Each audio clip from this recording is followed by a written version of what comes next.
For medicos. आज का हमारा टॉपिक है स्पाइना बाइफिडा, जो हम पीडियाट्रिक्स में डील कर रहे हैं। तो पहले हम बात करते हैं इसकी डेफिनेशन की कि स्पाइना बाइफिडा होता क्या है। Spina bifida is a birth defect that occurs when the spine and the spinal cord don't develop or close properly. It is type of neural tube defect. तो स्पाइना बाइफिटा क्या है? ये एक ऐसा बर्थ डिफेक्ट है, या फिर तुम कह सकते हैं कंजेनाइटल बर्थ डिफेक्ट है, जिसमें क्या होता है, जो स्पाइन है, या तो स्पाइन भी हम बोल सकते हैं या फिर स्पाइनल कोड भी बोल सकते हैं, वो ना ही तो प्रॉपर डेवलप हो पाती है, या फिर वो प्रॉपरली डेवलप तो हो जाती है लेकिन वो प्रॉपर क्लोज नहीं हो पाती है। तो इसको हम बोलते हैं स्पाइना बाइफिटा। अगर आप पिक्चर गूगल पे देखोगे तो उस चीज़ से आपको बहुत ज़्यादा क्लियर आउट हो जाएगा, ठीक है। और ये क्या है स्पाइना बाइफिडा? ये एक न्यूरल ट्यूब डिफेक्ट है। मतलब किसका टाइप है? एक न्यूरल ट्यूब डिफेक्ट का स्पाइना बाइफिडा टाइप है। It is the midline defect involving failure of the bony spine to close और इज कॉल्ड स्पाइना बाइफिडा। अब दूसरी डेफिनेशन क्या है? एक मिडलाइन डिफेक्ट है ये, जिसमें क्या होता है, जो बोनी स्पाइन होती है उसकी प्रॉपर क्लोजर नहीं हो पाता, वो फेल हो जाता है उसका प्रॉपर क्लोजिंग, और जिसको हम बोलते हैं स्पाइना बाइफिडा। अब हम बात करते हैं स्पाइना बाइफिडा के टाइप्स की। Spina bifida occulta, spina bifida cystica, meningocele and meningomyelocele. Okay, जिसको हम मायो मेनिंजोसील भी बोलते हैं या फिर मेनिंजोमायोसील भी बोलते हैं, ठीक है। तो पहले हम बात करते हैं स्पाइना बाइफिडा अकल्टा की। तो जो स्पाइना बाइफिडा अकल्टा होता है ये एक माइल्डेस्ट फॉर्म है। कौन सी फॉर्म है? माइल्डेस्ट फॉर्म है स्पाइना बाइफिडा की। ओकल्टा का मतलब ही होता है हिडन। तो इसमें क्या होता है, जो स्पाइनल बाइफिडा होती है का जो बर्थ डिफेक्ट होता है, उसमें जो स्पाइनल कोड होती है वो हिडन होती है, ठीक है। और जो वर्टिब्रा होते हैं वो पूरी तरीके से क्लोज नहीं हो पाते हैं। The slits in the vertebra are so small that spinal cord does not protrude. मतलब जो जैसे कि ये होते हैं ना, वर्टिब्राज होते हैं हमारे, तो जो इन्फेंट्स के वर्टिब्रा, इसके बीच में स्पाइनल कोड है, तो ये जो इसके बीच में गैप है वो इतने ज़्यादा स्मॉल होते हैं कि जिस वजह से जो स्पाइनल कोड है वो बाहर को प्रोट्रूड नहीं कर पाती है। तो इस वजह से इसको हम कहते हैं स्पाइना बाइफिडा अकल्टा। तो इसमें स्पाइनल कोड जो होती है वो हिडन रहती है। The It occurs most frequently in the lumbosacral region or area. तो lumbosacral region कौन सा होता है? lumbosacrum के पास जो रीजन होता है उसको lumbosacral रीजन बोलते हैं।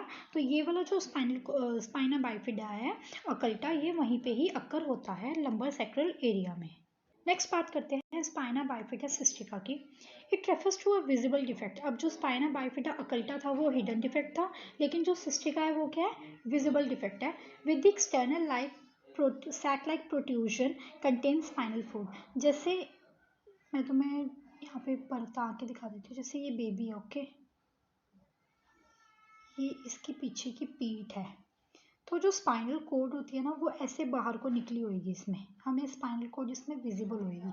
तो ये कहते हैं स्पाइना बाइफिडा अकल्टा। उसके जो पीठ है उसके पीछे स्पाइनल कोड जो है वो विजिबल होगी, ठीक है। नेक्स्ट हम बात करते हैं थर्ड टाइप की, वो है मेनिंजोसील। ये कॉमनेस्ट फॉर्म है स्पाइना बाइफिडा की, और इसमें जो पोस्टीरियर मेनिंजोसील या फिर मेनिंजियल सिस्ट होती है। In this form the vertebra develop normally but the meninges are forced into the gaps between the vertebra. तो इसमें क्या होता है, जो वर्टिब्रा है वो तो प्रॉपर्ली मतलब नॉर्मली डेवलप होते हैं, लेकिन जो मेनिंजेस होती हैं, जो लेयर्स होती है स्पाइनल कोड की, वो क्या होती है, वो गैप्स के अंदर घुस जाती हैं। मतलब गैप्स के अंदर घुस होती है किसके? वर्टिब्रा के बीच में जो गैप्स थे उसके बीच में घुस जाती है, ठीक है। नेक्स्ट बात करते हैं माइलोमेनिंजोसील। मायोमेनिंजोसील है ये, जैसे जो मेनिंजोसील थी वो कॉमनेस्ट फॉर्म थी। अब माइलोमेनिंजोसील क्या है? हमारी सीवियर फॉर्म है स्पाइनल बाइफिडा की। The unfused portion of the spinal cord columns allows the spinal cord to protrude through an opening। मतलब जो अनफ्यूज मतलब प्रॉपर जो फ्यूज नहीं हो पाते हैं पोर्शन, वहीं से ही क्या होती है, जो स्पाइनल कोड होती है वो बाहर आ जाती है। The exposure of this nerves and tissues make the baby more prone to life threatening infection such as meningitis. तो इसमें क्या होएगा, जब नर्व्स बाहर आएंगे तो नर्व्स और टिश्यूज विजिबल होंगे, तो उस वजह से क्या हो सकता है, बेबी को इन्फेक्शन होने के बहुत ज़्यादा चांसेस होते हैं आउटर इन्वायरमेंट की डस्ट से, उसकी एयर से। मतलब मतलब बहुत ज़्यादा लाइफ थ्रेटनिंग इन्फेक्शन होने के चांसेस हो सकते हैं। और इसमें एक इन्फेक्शन हो सकता है मेनिंजाइटिस। मेनिंजाइटिस होता है inflammation of the meningeal layer of the spinal cord, ठीक है। जो मेनिंजेस है उसकी इन्फ्लेमेशन हो जाती है, उस इन्फेक्शन को हम बोलते हैं मेनिंजाइटिस। अब नेक्स्ट हम बात करते हैं कॉजेस के स्पाइना बाइफिटा के। जेनेटिक कॉज हो सकता है, ट्राइसोमी हो सकते हैं 18 जीन के क्रोमोसोम के ऊपर। मेटरनल माल न्यूट्रिशन, मतलब अगर जो मदर है वो प्रॉपर न्यूट्रिशन नहीं ले पा रही, उस वजह से भी स्पाइना बाइफिटा होने के चांसेस रहते हैं। कुछ मदर ड्रग्स लेती हैं, रेडिएशन के एक्सपोजर में ज़्यादा आ रहे हैं तो उस वजह से, फोलिक एसिड की डेफिशिएंसी है, मदर को डायबिटीज़ है, जेस्टेशनल डायबिटीज़ है, ओबेसिटी, फैट मदर में ज़्यादा है, मदर अल्कोहल कंजप्शन ज़्यादा करती है। इन सारे कॉजेज़ की वजह से स्पाइना बाइफिडा होने के बहुत ज़्यादा चांसेस रहते हैं। अब बात करते हैं साइन एंड सिम्टम्स की। तो जो स्पाइना बाइफिडा अकल्टा है उसके क्या क्या साइन होंगे। अब अकल्टा में हमने क्या देखा था, स्पाइना बाइफिडा अकल्टा में जो स्पाइनल कॉर्ड है वो हिडन होती थी, उसके क्या क्या साइन एंड सिम्टम्स होंगे। स्किन डिप्रेशन होएगा क्योंकि हिडन है, दिख ही नहीं रही है, ठीक है। Skin depression, dark tufts of hair होंगे।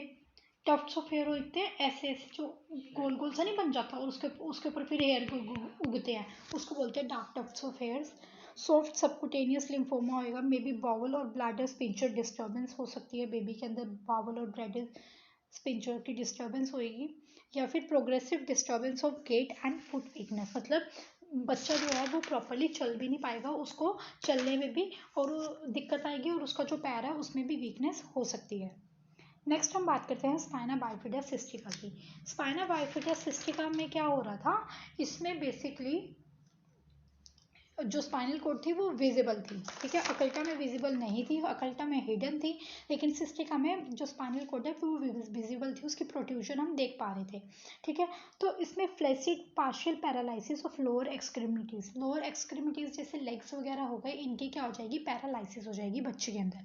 सेंसेशन डेफिसिट हो जाएगी क्योंकि जो नर्व्स वगैरह अगर वो एक्सपोज हो जाती हैं कई बारी तो सेंसेशन डेफिसिट होने के भी चांसेस रहते हैं।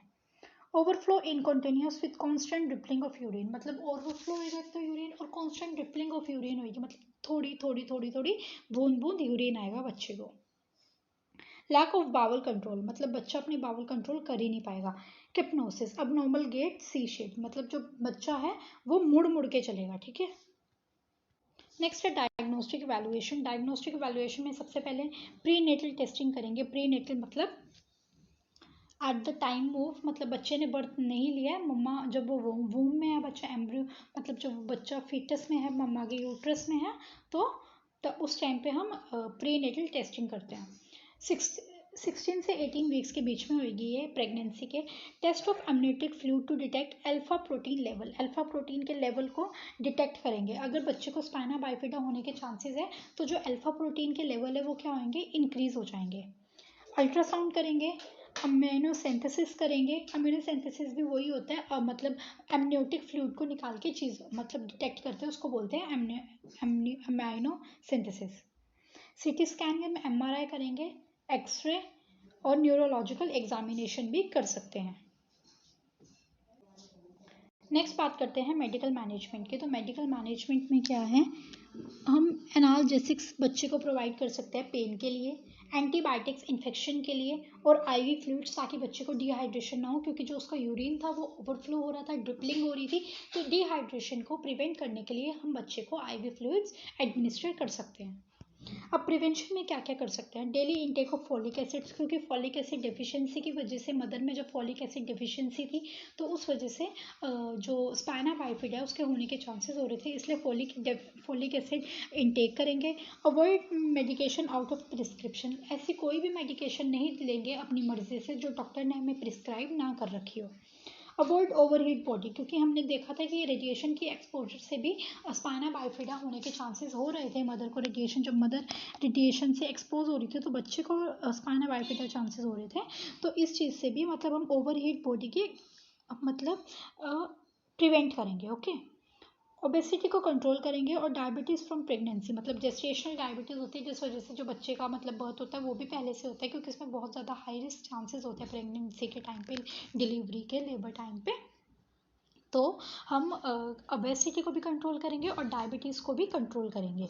सो I am over with my lecture of spina bifida. अगर आपको कोई भी डाउट है तो प्लीज़ मुझे कमेंट करके ज़रूर बताएं। मेरी वीडियो अगर आपको समझ आई हो तो मेरी वीडियो को लाइक करें और नई नई वीडियोस जानने के लिए मेरे चैनल पर बने रहें।